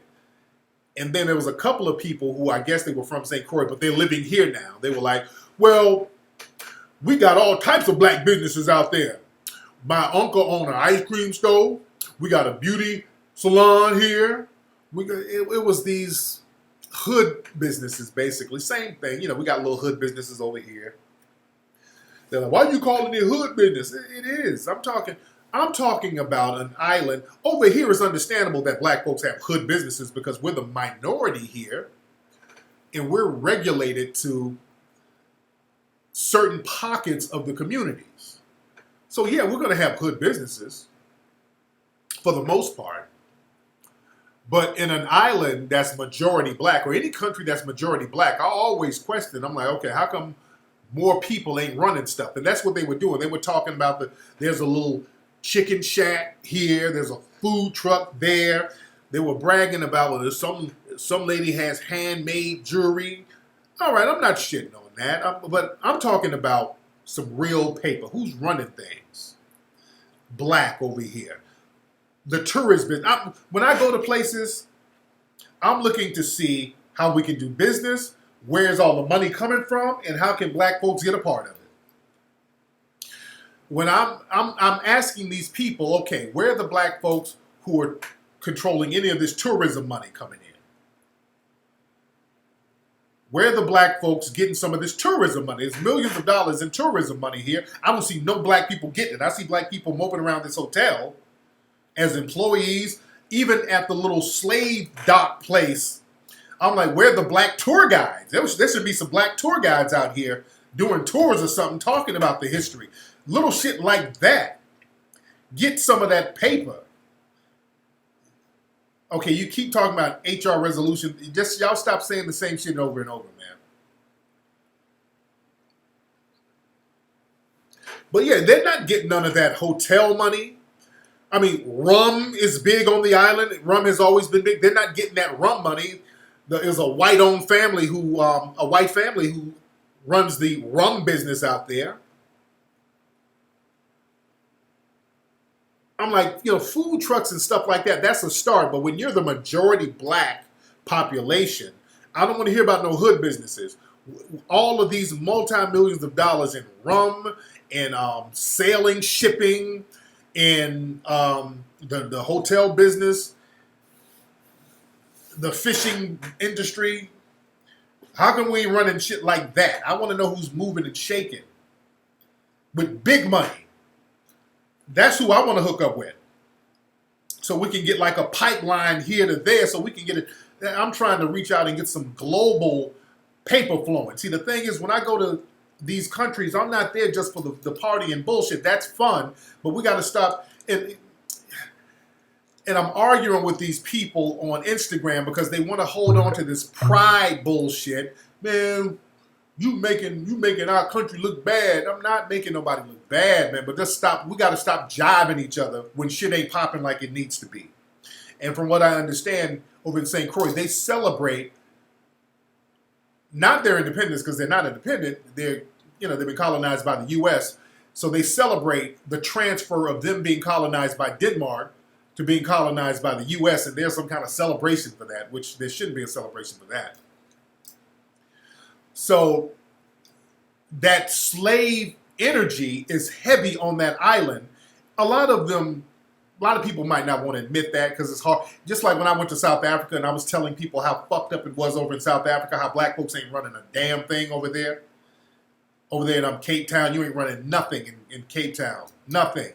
Black people are all up in them townships and white people are living it up. Black people ain't running shit over in South Africa. Anybody tell you that, they're lying.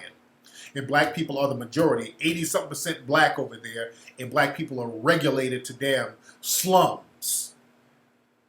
Why they haven't risen up over there and raised up on them white supremacists is beyond me. I know Tim Duncan, his folks, he's from there, and I know his folks got like a little restaurant there. I heard the restaurant is good. I wanted to check it out, but, I went on and bounced. Yeah, but Tim Duncan is from there. But we got to get off this thing where we're embarrassed to tell the truth. And they telling me, oh, man, you should go to the other side of the island. It's popping over there with black folks. Oh, stop it, man. They were saying the same thing about South Africa. I was all over Cape Town. I was literally looking for all the black areas where black people are running shit and doing well in large numbers. I couldn't find it. And so many people from South Africa got upset because I was telling the truth. And I said one thing, if I'm lying, why don't you post a link of the areas in South Africa where black folks are doing well in large numbers. Post a neighborhood in South Africa where black people in large numbers are doing well. And I got a lot of love for brothers and sisters in South Africa, but we're going to have to tell the truth. I was saying this when I was there. I was walking in the townships. I'm like, hey, man, there's people taking pisses and shits in rivers over here.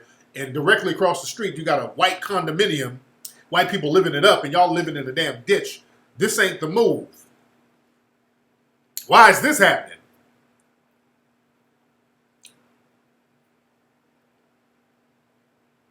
Man.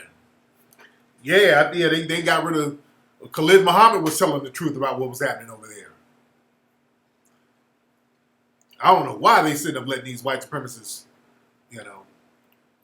keep them in the ditch over there. You ain't got nothing to lose. See, the problem with black folks globally, our mentality is we're satisfied with fronting about progress. We like to front that we have progress when we really don't. And we're satisfied and comfortable being in a subjugated position under the white supremacists. So we just got to be very honest about that. And that's why so many people, they were arguing with me about St. Croix. St. Croix feels like a slave plantation, the whole island. And I'm not shitting on the people, but when you have a majority black island and all the money is being run through the small white minority, it's time to stop fucking around and be honest about, hey, this ain't the business.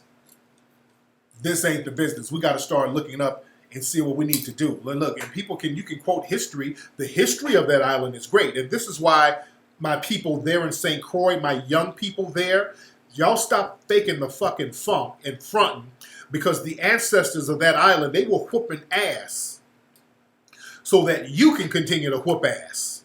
You had some strong rebels on St. Croix. You had sisters like Queen Mary. They had the fire burn thing where they were burning shit down. You had these women. These are sisters. You had some sisters who rose up over there and said, hey, we ain't with this bullshit. Because even when slavery was over, the white supremacists would come up with new ways to re-enslave people. The sisters rose up and said, hey, fuck this. Y'all got us signing these labor contracts. No, y'all got us still in slavery. Sister, hand me that fire. Hand me that torch. We're going to burn this bullshit down. So the thing is, hold on, you had some ancestors over there who was putting in work. Y'all got to continue that. What's up? Who's calling? Hey, Tariq. Yes, who is this? It's Natural Charm. Hey, baby, how are you?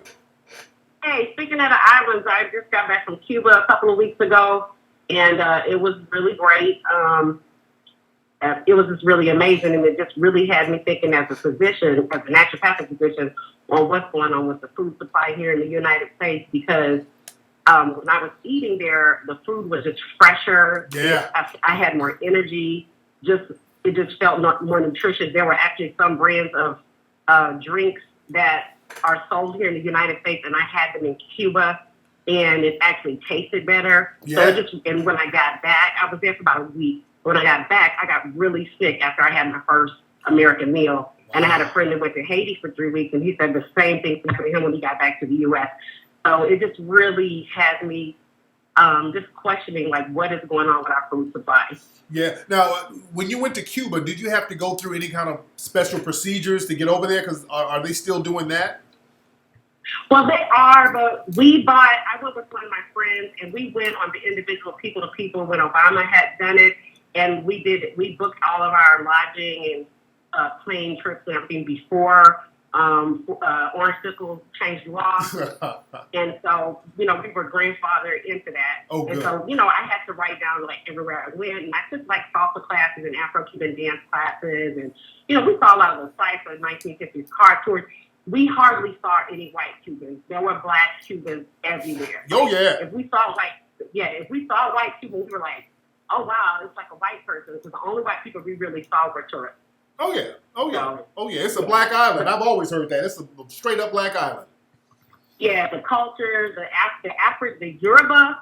Speaking of, I know you're doing 1804 and talking about the voodoo and the African traditional religions. Well, the Yoruba religion is over that island. We did a Yoruba tour of this place called Gayekon Hamel, which is an alley that an artist basically has made a shrine to all the Yoruba deities, and they did like a show for us with the dancing. So it was really amazing. The people were amazing. You can see the Yoruba culture there. So I really got to get over there. I got to get over there. I really got to get over there big time. And I know the food was bad because I love Cuban food. I like to eat Cuban food when I go to Miami. But yeah, I got to get over there. Yeah, the Airbnb, we did an Airbnb, and it was dirt cheap. They had the ladies next to the house that cooked for us, cooked us breakfast and dinner. And a lot of the Airbnbs, do that where they have people who cook for you. And like I said, the food was just like amazing, so fresh. The people were great. You see a lot of the effects of the embargo there. I'm not going to lie about that. But just to see, and I'm completely fluent in Spanish, but I was with my friends, so they knew we were tourists. So of course they were kind of trying to jack up the prices and everything. Yeah. But it was great. It was amazing. I was definitely. Were you able to use the internet over there? No, I didn't have internet. Because my provider, it was, my phone service didn't work, and my friend I think she had Verizon, and her service worked there. Now the way they do internet there is, you have to buy a wireless card, and then you can go to the hotel lobbies or the hotel. You can use your wireless card there at the hotel lobbies. They will have wireless, and then they also have internet parks. But you have to buy, and the cards are pretty cheap. They're like $5 or $3 for an hour, and then you go to where they have Wi-Fi and you can get online that way. Oh, okay, that's cool. Because some people say, well, you can't use the internet over there at all. So people kind of put extra shit on it. So. No, my dance teacher that I took Afro-Cuban dance with, she was like, I'm going to Facebook you. And when I got back, she just sent me an email the other day, and she Facebooked me. The house ladies there. And actually, I left my keys and my wallet in Cuba. But the house people were so honest. They, texted me on Airbnb, and they were like, you left your keys in your wallet. And, by the time I got to Florida, and I had a friend that was going the next day, and she got my stuff for me. But, nothing happened to my things. It was pretty safe. And it was just, we brought school supplies, and we brought toys to give to the kids. And people were so grateful to get the things that we brought, like bed sheets. I brought some bed sheets that I was going to get to Goodwill. And they were just so happy to have it. It was just amazing. Yeah. That's what's up, man. Thank you so much for the call, Charm. Oh, you're welcome. Yes, indeed. Yeah, I got to get to Cuba. I've been wanting to go to Cuba for a minute, man. I really want to get down there. I just got to see what kind of red tape they make you go through to get there. But I've been wanting to study some of the Yoruba, the Orisha, all that stuff. And just try the food and all that stuff. I've been really wanting to get down there. Who's this? That's me, child. Okay, they're bringing my food and stuff. Man. But like I said, in St. Croix, a lot of love for St. Croix. But the thing is, when I go to places, I like it's just a certain energy. Excuse me. The energy has to be right. You can be going through some things, some troubles, but just the energy of the people.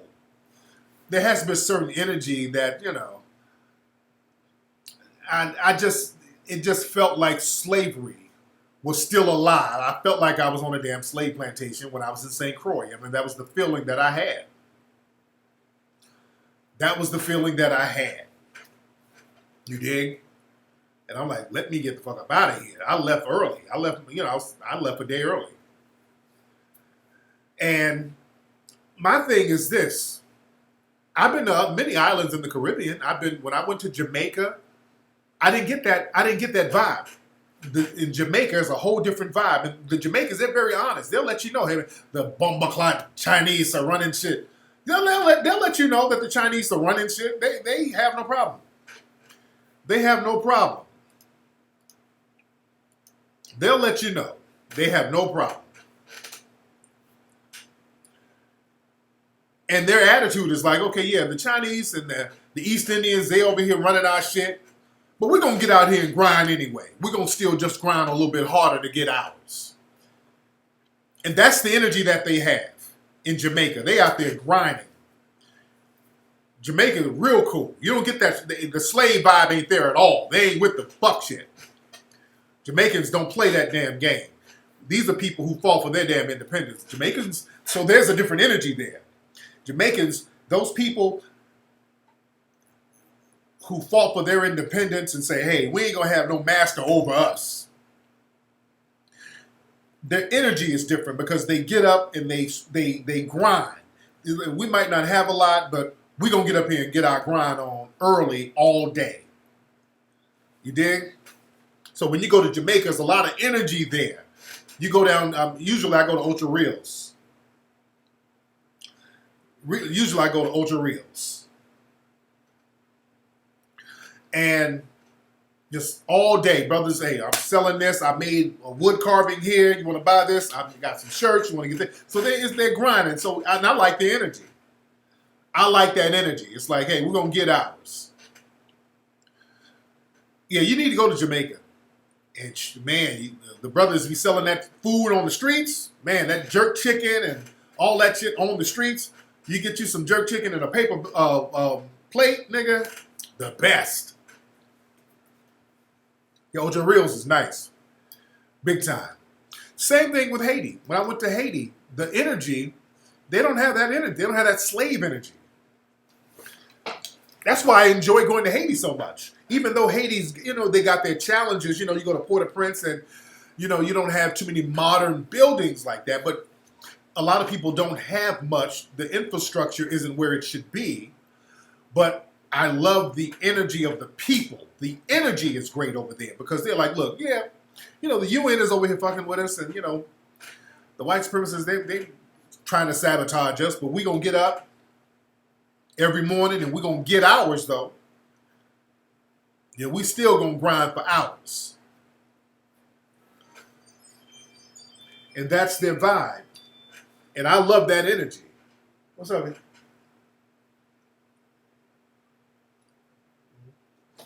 What a boy, you in bed?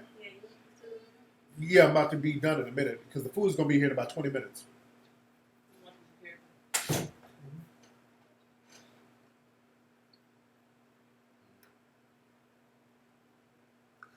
Oh, so, okay, this nigga's trolling. Hold on, let me get this asshole out of here. There you go. All right, there we go. Somebody's trolling in here.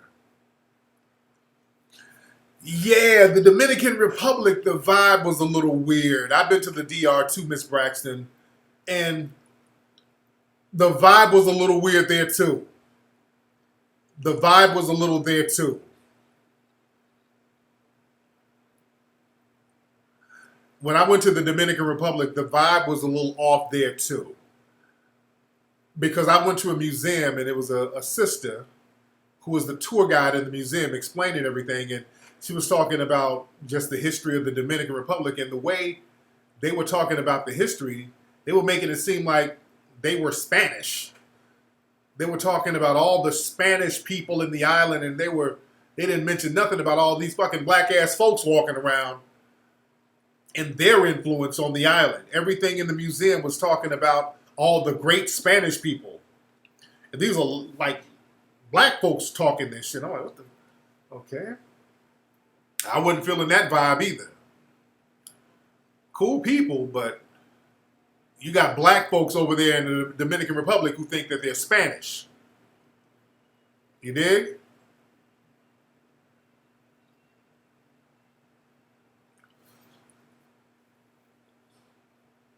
I blocked this person, bitch please or whatever. I blocked this person over and over again, so I don't know.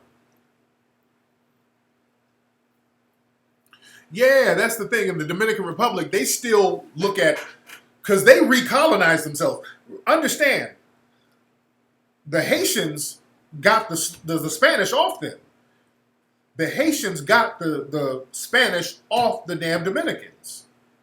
They had their independence, but then they recolonized themselves. They were like, well, we want Spanish mommy and daddy back.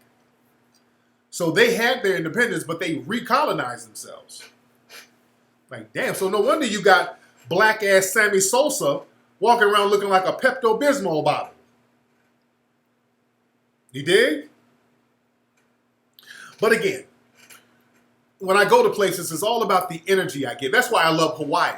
Now, Hawaii, they've been colonized by the white supremacists, but the Hawaiians, you still feel that rebellious spirit there. They don't like the shit.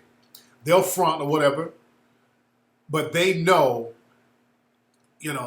what do they call the white supremacists? They call them Haoles. There's a name that they have for them.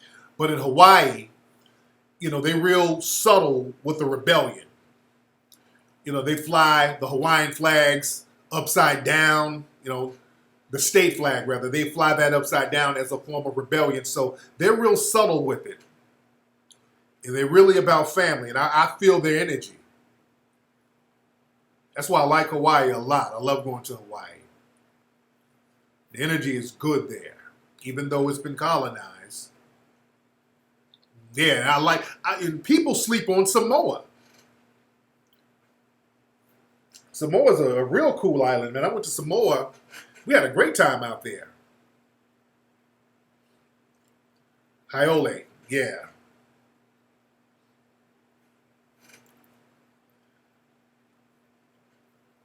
So there's a lot of places. I'm all about the energy and the vibe. I'm all about the vibes and the energy when I go to places. You dig? And much love to the people in St. Croix. Because a lot of people knew who I was over there. I went over there. There's a lot of folks knew who I was. They would listen to the show. Yeah, they showed me a lot of respect. And another thing, when I got there, you can tell someone's going to be off. The minute I landed, ended up hurting my leg. Because, my kids, we got off the plane. And how kids are, they sit on the plane for 5-6 hours. Boy, they get off that plane and they start running everywhere. So we get off the plane and TJ is just, he's turned up, he's running. And, the kids be thinking everything is a toy. So we're at the airport in St. Croix. And, at the airport, they have those cars, those little carts that they kind of drive people around in the airport. I'm trying to get something to drink, and TJ's running around, jumping on the carts and all. I'm like, TJ, get out. And then a white lady come up to me. She's like, hey, I think your son is turning the car on. And I'm hearing beep, beep, beep. TJ turned the damn car on, start driving the shit in reverse with his little 4-year-old ass. It's white people jumping all out the way. I'm chasing him in the airport. Because he's driving the thing back. I'm like, oh my God. Somehow the thing stops and I crash into the thing. I fuck my leg up. It literally knocked me on the ground. I'm on the ground. I'm twisted up. I'm like fucked up for a minute. My shoe came off. I'm like sitting there with one shoe. My legs is twisted. I'm like, arm. I'm fucked up for a minute. I'm like on the ground, just kind of fucked off for a minute. I'm like, damn. Then they come into me, hey, sir, you all right? We're going to get medical care. They call in the doctor and all that. I'm like, no, I'm good. I'm good. No, I'm good. No doctor, I'm good. Let me just, shake this shit off for a second. Then one of the security guys at the airport, hey, Tariq, man, I love Hidden Colors. I'm like, brother, I'm thinking this ain't the fucking time. This ain't the damn time, nigga. I'm sitting here with one shoe off. I ain't trying to talk about no Hidden Colors and no shit right now, dude. All right? Help me, motherfucker. So, just the energy was off the minute I got there, man. Yeah, he up here talking about Hidden Colors. I felt like Crispy. Hold on. Oh, wait. This how I felt when he was talking about Hidden Colors. I'm like, is this nigga serious? Oh, come on. Why? Is he serious? You asked about Hidden Colors?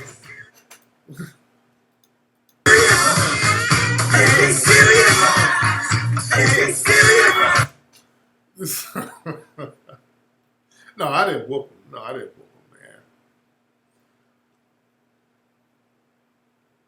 Man. Man. Oh, yeah, y'all saw them kids. I was doing the video when I was doing a live stream over there. They all taking shit off the window, But they enjoyed the pool, though. They really, really enjoyed the pool, though. Oh, yeah, man. What's up, Papaya? You had a family vacation in Hawaii, man. Hawaii's beautiful. Hawaii is beautiful, man. I love Hawaii. That's like my second home, man.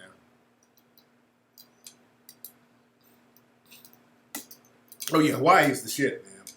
I'm going to get a retirement home out there in Hawaii. Yeah, but, St. Croix, shout out to the people. I just wasn't feeling it, man. No disrespect to them. I just was not feeling it, dude. I wasn't feeling it. You dig? Man. Anyway, I gotta go. I got food coming, man. Let me go. It's been real chopping it up with the family. Go to hiddencolorsfilm.com. All of you should have your Hidden Colors DVDs. Y'all should have Hidden Colors 1, 2, 3, and 4. Get your fresh gear at TariqElite.com. We're going to be back on ISM Radio, ISMRadio.com, IZMRadio.com this Tuesday. Me and my lovely female co-host will be back. Hopefully we'll have Tariq Spot popping. I got to talk to my web developer to see what's going on and why we have the overcapacity thing and how we can fix it. All right. It's been real, y'all.